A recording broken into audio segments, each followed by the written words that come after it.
Assalamualaikum warahmatullahi wabarakatuh.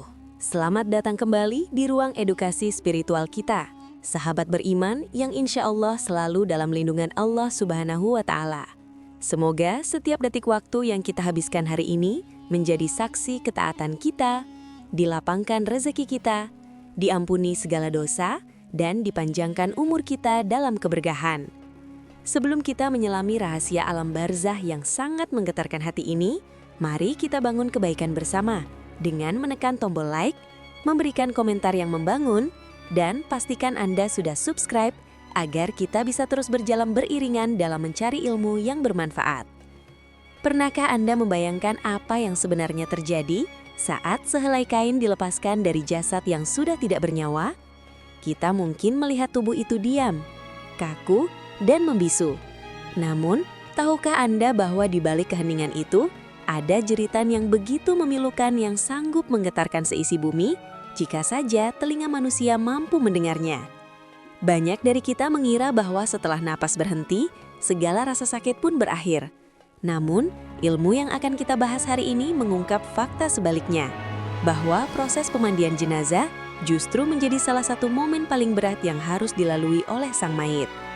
Jika Anda ingin mengetahui mengapa ruh memohon dengan sangat agar tidak dipegang terlalu kuat, dan mengapa suhu air menjadi siksaan tersendiri, maka simaklah narasi ini hingga akhir, karena setiap detiknya mengandung ilmu yang akan membuat Anda lebih menghargai kehidupan dan kematian. Sahabat beriman yang dirahmati Allah, perjalanan menuju keabadian dimulai dari sebuah peristiwa besar yang dinamakan Sakaratul Maut, sebuah momen di mana nyawa ditarik keluar dari setiap sendi dan urat saraf manusia. Kedahsyatan rasa sakit ini tidak hilang begitu saja saat tubuh sudah terbujur kaku. Diceritakan dalam sebuah riwayat yang sangat menyentuh, saat Aisyah radhiyallahu anha sedang bersama Rasulullah sallallahu alaihi wasallam, muncul sebuah kesadaran akan hari perpisahan. Aisyah menangis saat melihat beberapa helai uban di jenggot Rasulullah, menyadari bahwa sang kekasih Allah akan mendahuluinya menghadap sang pencipta. Dari sinilah Rasulullah mengungkap sebuah rahasia besar mengenai penderitaan mayit yang selama ini tersembunyi dari pandangan lahiriah kita. Mayit memang sudah tidak bisa lagi berbicara dengan lisan dunia, namun ruhnya tetap berada di sekitar jasadnya, menyaksikan setiap proses pengurusan yang dilakukan oleh orang-orang yang masih hidup. Banyak yang menyangka bahwa kondisi tersulit bagi mayit adalah saat ia harus keluar dari rumahnya untuk terakhir kali dan melihat anak-anaknya menangis histeris. Ada pula yang berpendapat bahwa beban terberat adalah saat jasad dimasukkan ke liang lahat, lalu ditinggalkan sendirian oleh kerabat tercinta di bawah timbunan tanah untuk menghadapi malaikat munkar dan nakir. Meskipun kedua kondisi tersebut sangatlah pedih, Rasulullah menjelaskan bahwa ada saat yang lebih berat dan menyakitkan, yaitu ketika datangnya tukang pemandi jenazah. Saat tukang memandikan mulai melepaskan pakaian dari tubuh mayit, disitulah ruh akan menjerit dengan suara yang sangat keras. Jeritan ini begitu dahsyat sehingga seluruh makhluk di muka bumi mampu mendengarnya, kecuali jin dan manusia. Ruh itu berseru dengan penuh rintihan, memohon kepada tukang pemandi agar pakaiannya dilepaskan dengan sangat pelan dan hati-hati. Mengapa demikian? Karena pada saat itu, ruh sedang berada dalam kondisi yang sangat lelah dan masih merasakan sakit yang luar biasa akibat proses pencabutan nyawa oleh malaikat maut. Jasad itu ibarat orang yang baru saja melewati peperangan besar yang menghancurkan seluruh kekuatannya, sehingga sentuhan sekecil apapun akan terasa seperti luka yang disayat kembali. Inilah pentingnya kita memiliki ilmu dalam mengurus jenazah. Rasulullah mengajarkan kita untuk selalu berlemah lembut, bahkan kepada tubuh yang sudah tidak bernyawa. Hal ini didasari oleh firman Allah dalam Al-Quran, yang mengingatkan kita tentang kepastian datangnya kematian, dan bagaimana setiap jiwa akan merasakan kepedihan tersebut. Sebagaimana disebutkan dalam surah Al-An'am ayat 61, "Wa huwal qahiru fawqa ibadihi wa yursilu 'alaikum hafazatan hatta idza jaa ahadakumul mautu tawaffathu rasuluna wa hum la yufritun." Artinya, dan dialah yang mempunyai kekuasaan tertinggi di atas semua hambanya, dan diutusnya kepadamu malaikat-malaikat penjaga, sehingga apabila datang kematian kepada salah seorang di antara kamu, ia dicabut nyawanya oleh malaikat-malaikat kami, dan malaikat-malaikat kami itu tidak melalaikan kewajibannya. Jeritan kedua yang diungkapkan oleh Ruh adalah mengenai suhu air yang digunakan.